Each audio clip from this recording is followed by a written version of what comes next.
Welcome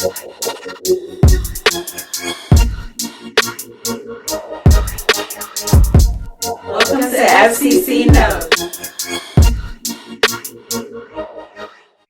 Hi, welcome back to another episode of FCC Knows. I almost forgot what we were called because we've been gone for so long.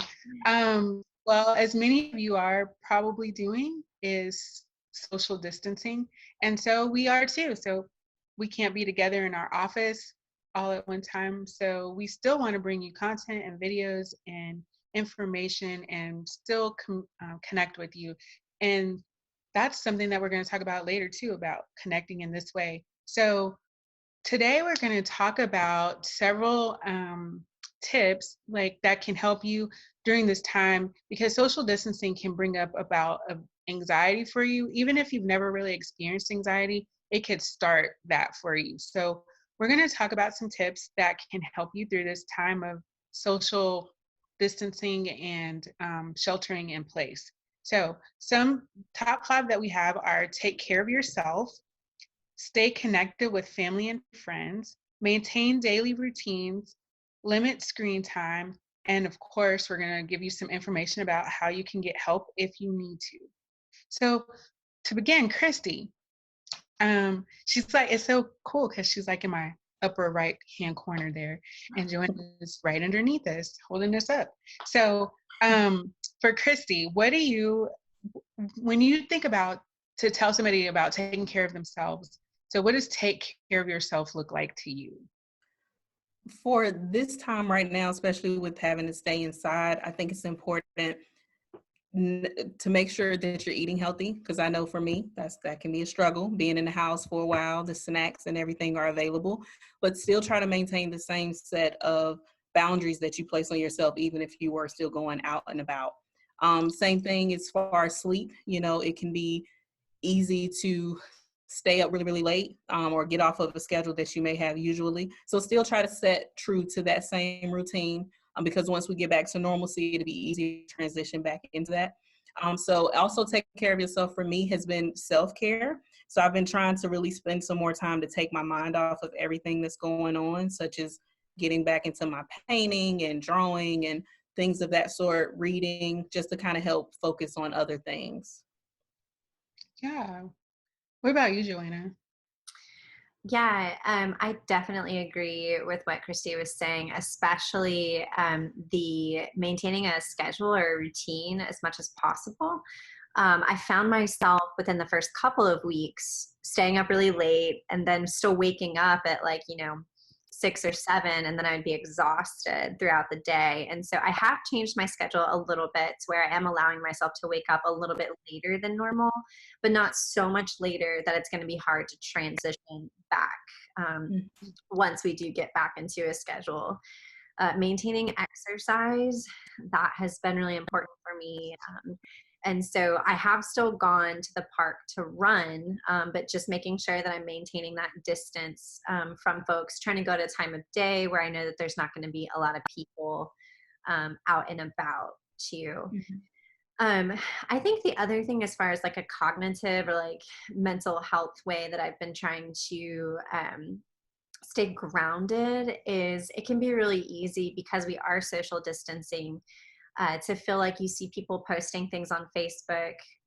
For instance, I saw one person post, you get 1 point for everything that you've done today. And it was like, get out of bed, put on makeup, use like a curling iron to, do your hair.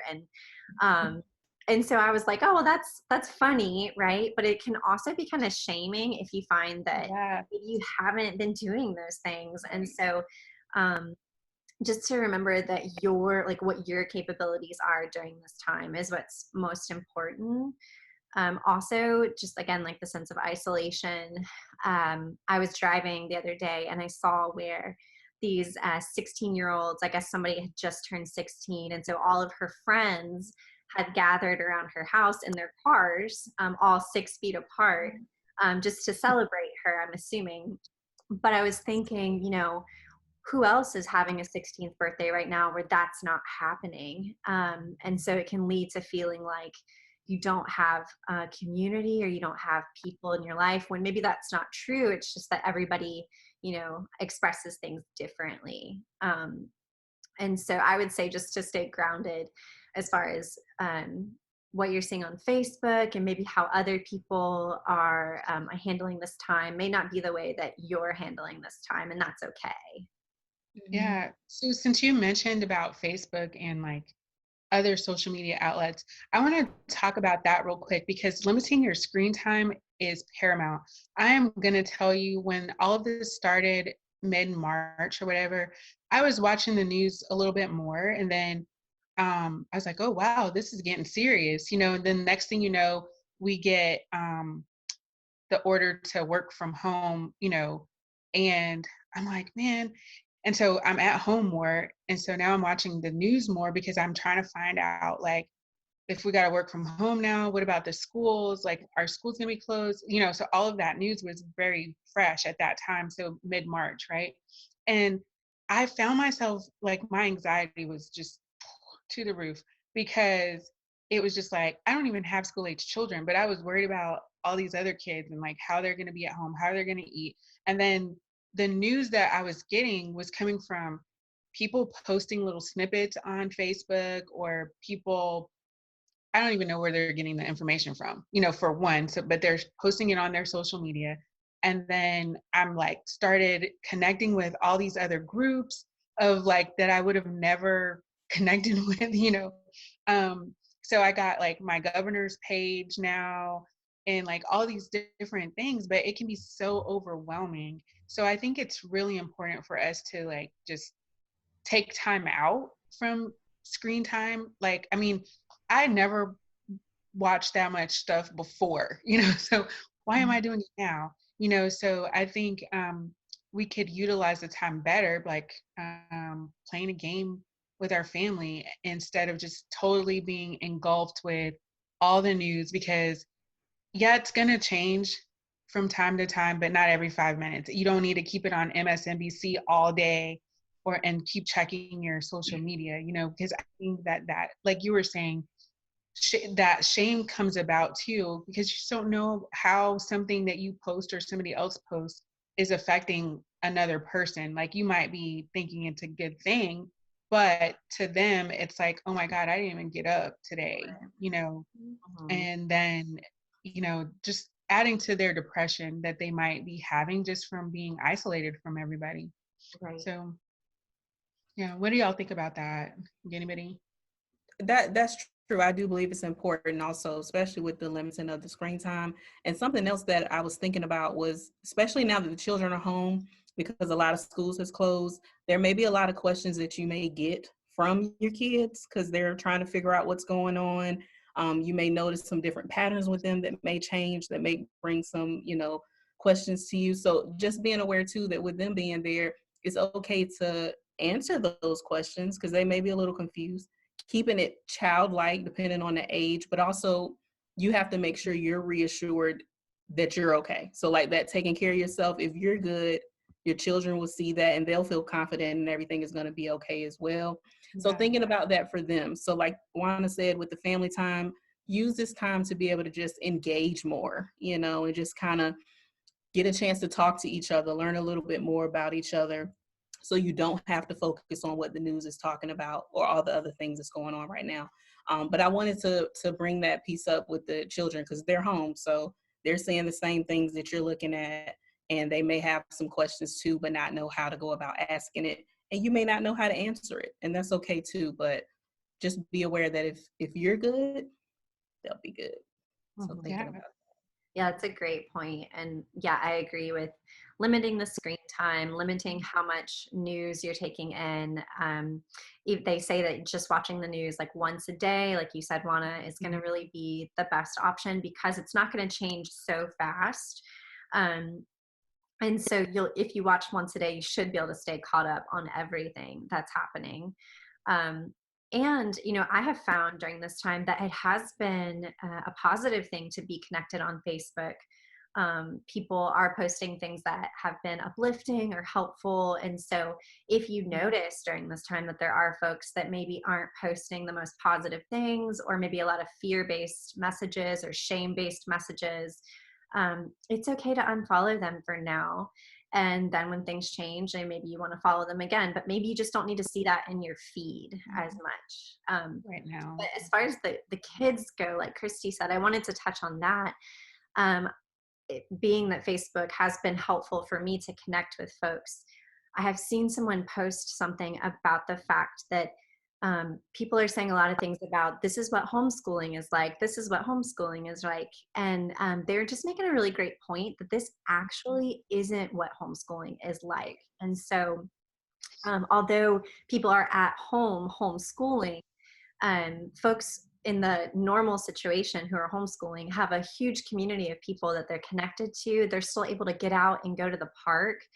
And in this case, that's not what's happening. And so I don't know what the parks look like where everyone else is at, but my park, it's all taped off. There's caution tape over everything, so kids can't go play there.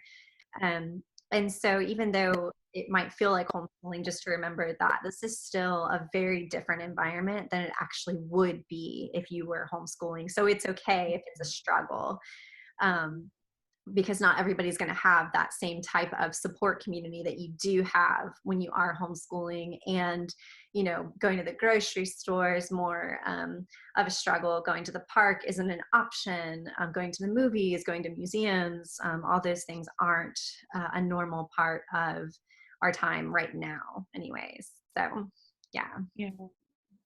And I want to add, did you want to say something else, Christy? Oh, no, I was just for you. Mm-hmm. Okay. I wanted to add something about just because you were saying, Joanna, that, it's not always a bad thing to be on Facebook, but it's really not. And it can be really encouraging. And also, I don't want people to think I'm saying like, don't go on there, because another thing, this is a good way for you to connect with your family and friends that's far, like they're already far away, but maybe now people just across the street from you might be, trying to limit yourself from communicating with your neighbors or something like that. So some other way that you can connect or to keep your anxiety down is I've found that people, I'm a part of a faith-based group. And so like my church, they do a Facebook Live every evening at 7. I've heard that people are doing play dates for kids, like through Zoom or Google Meets or Hangouts, one of their apps, and they're still kind of just playing. Or I've gone on my Facebook and people are actually having Facebook Live DJ sessions and like my one friend, she's like eating and talking and just like playing games with people where they can, they're asking questions, telling jokes and all of that. So this is a great way. Like we haven't seen each other. I saw Christy, yesterday? I think it was yesterday. It feels like a week ago.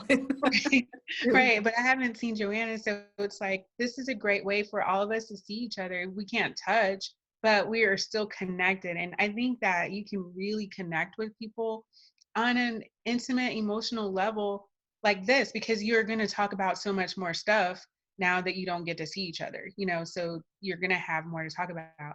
Something else I came across too was people writing letters. So every now and then my friend, she's been sending me like little cards, and I'm sure she just has a stockpile of them because that's who she is. So she just has like every other week, it seems like I'm getting a card. So like she made a CD and she mailed it to me, and it had like some of her favorite songs on there. So she sent it to me, and so I'm able to listen to that and still connect with her. And then now I can call and video chat with her or whatever and be like, hey girl, thank you so much. But just to get a good piece of mail is a great thing, because who wants to get the bills and the junk mail? But just to get a nice card, it's always nice too. Like just to handwrite. I mean, I don't know the last time I hand wrote a letter to anybody. It's like email, boom, there it is. But just the mail is running, so we could go check it.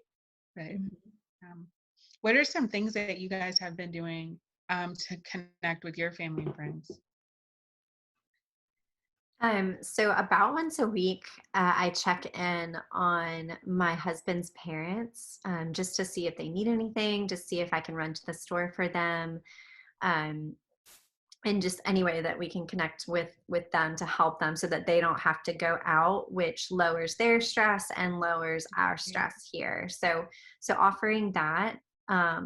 So I'm a part of a group of folks who get together usually on Mondays. And so I've continued having that group, but it's just been over Google Hangouts or Zoom. And so we're still seeing each other, still connecting. And so that's been really good. But then also like calling coworkers that I don't get to see.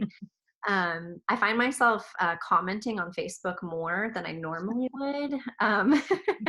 And so, yeah, I think those are probably the main things. Still helping family when I can. And then still trying to stay connected to the groups of people that I was connected with before, just in a different way. And reaching out to friends to talk on the phone. Again, like I said, I haven't talked on the phone this much, I don't think, in like a while. But that's been really helpful for me. How about you? It's been the same for me. For myself, I've tried to stick to maintaining that same routine with usually talking to my parents, at least one or the other, on a daily basis. So I still have stuck to that, whether it's just via text and if I don't contact them, they're contacting me just to make sure everything's okay down here.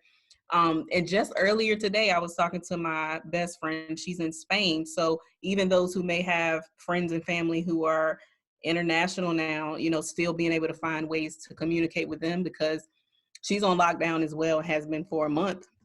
Right. So, being able to talk through some of those other apps like Juana was talking about is beneficial because I can still communicate with her and we can still, kind of process through things, even though these things are going on. So I've been doing the same, just trying to stay in constant check-ins and making sure everybody's okay.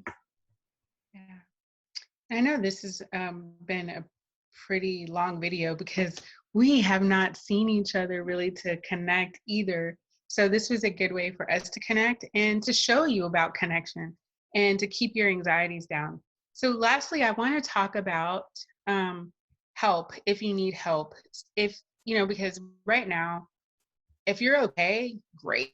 If you're not okay, that's okay too. Like it's okay to need help or especially if you're in a high risk category person, like maybe some of our parents or grandparents or, I'm saying like ours because they're, if you're younger, then maybe your parents too. But,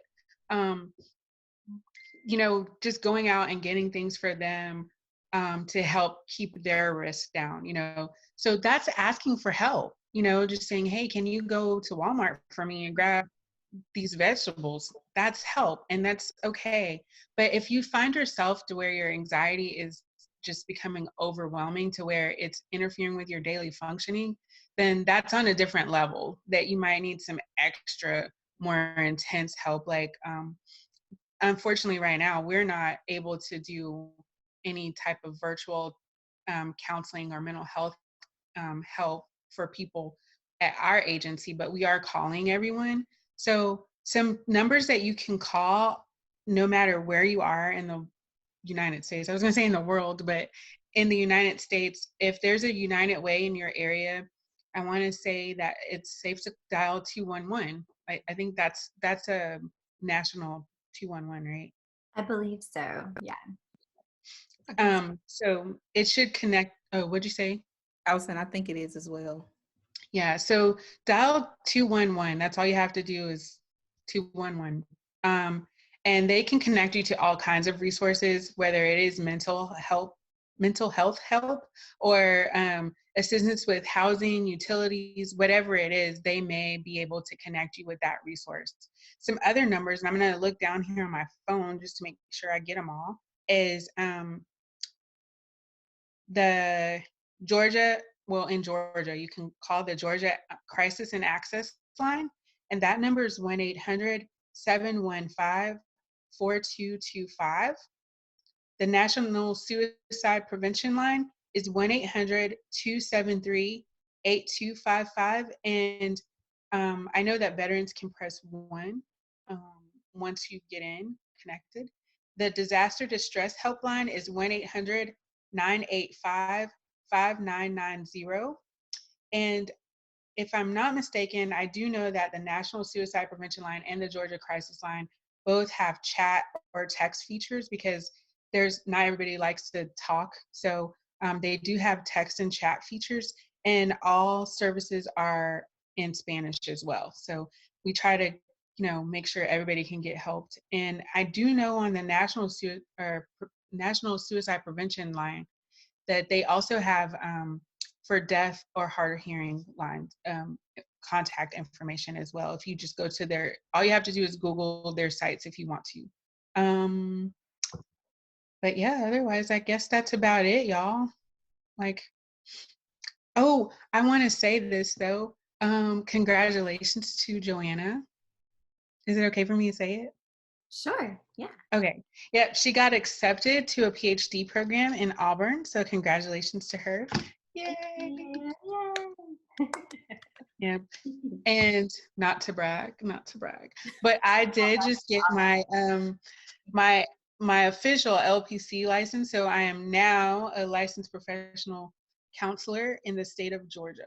Alabama, you're next. But but yeah.